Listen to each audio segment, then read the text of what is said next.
Well, brisket, burritos and brownies. You name it, Sir Isaac Eats a Lot has tried it all, turning his appetite into a career. The social media foodie is known for his honest reviews, hilarious videos and, well, epic meals.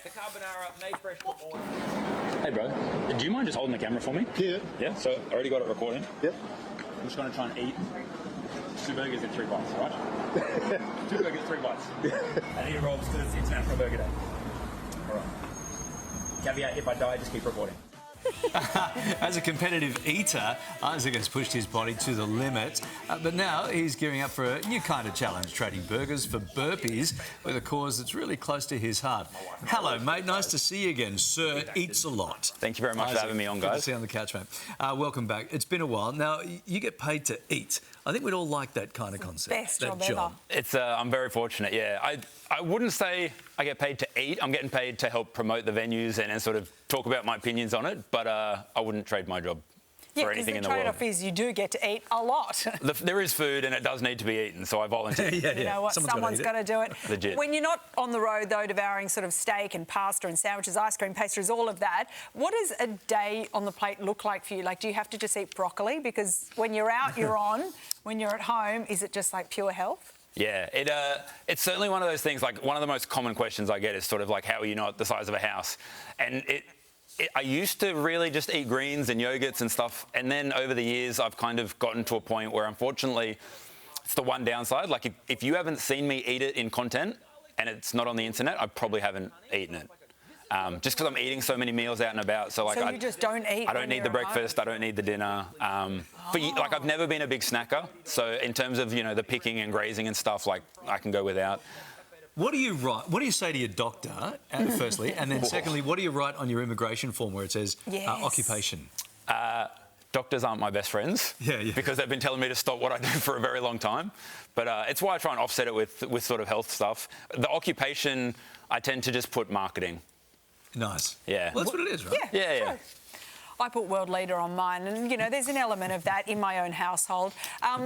Let's just talk about your latest challenge, because it's not food-related. It's actually exercise-related, and it's all for a really lovely cause. So just take us through what you're doing. Right. So I didn't want to commit. Some guys at the gym kind of wrangled me into doing high rocks, which I'm not sure if you're familiar with what high rocks is. Sally, you've been doing that. Well, I haven't been doing it. I did one burpee and then I thought I could do it and then I realised I can't. It's a big commitment. It's a big commitment, yeah. So the only way they could get me into it is if I kind of said, look, I want to do it for a good cause, and it would help me kind of stay, I think, committed to the end goal. Yeah. Because it would have been easy to kind of go, yeah, I can do it, and then go, no, I can't do it, and pull out. So I signed up to do it, and one of the charities or causes that are really close to my heart, Chris O'Brien Lifehouse.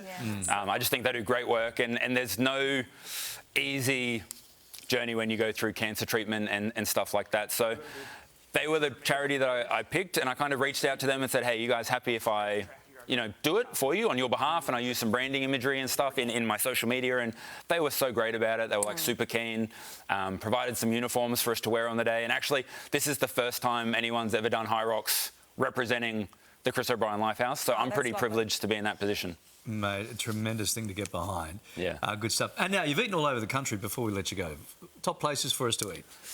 Top places, all right. So I reckon donuts. You want Donut World. It's this beautiful family-run business, but they've got ones Gold Coast and Adelaide. So depending on where you're going, we've just gone from gym to donuts so quickly. Yeah, strong pivot. Post-workout carbs, everyone needs them. Yeah. Best pies I've had probably in the last 6-12 months. Bakehouse on Wentworth, up in the Blue Mountains. Nice. So anyone heading up into the Blue Mountains, they've got a couple of spots. Definitely stop at one of them.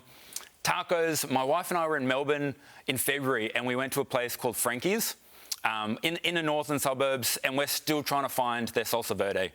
We can't find it, but it was my wife's favourite, and she's like not happy we haven't found it. Frankie's. They just got booked out for tomorrow night. Good. And then the last one there, banh mi, Good Day's hot bread. Now, controversial because it's on the pricier end of it, but they've got this 5-spice pork belly, a little gremolata, beautiful glassy crust on the roll. Like, it's one of those situations you're paying for what you get, so I would recommend them. Definitely. Hey, good to see you, mate. I love your shirt. Delicious. It's cool to cry. I love that. Thank you very much. Always good to see you. Thanks guys. Very much.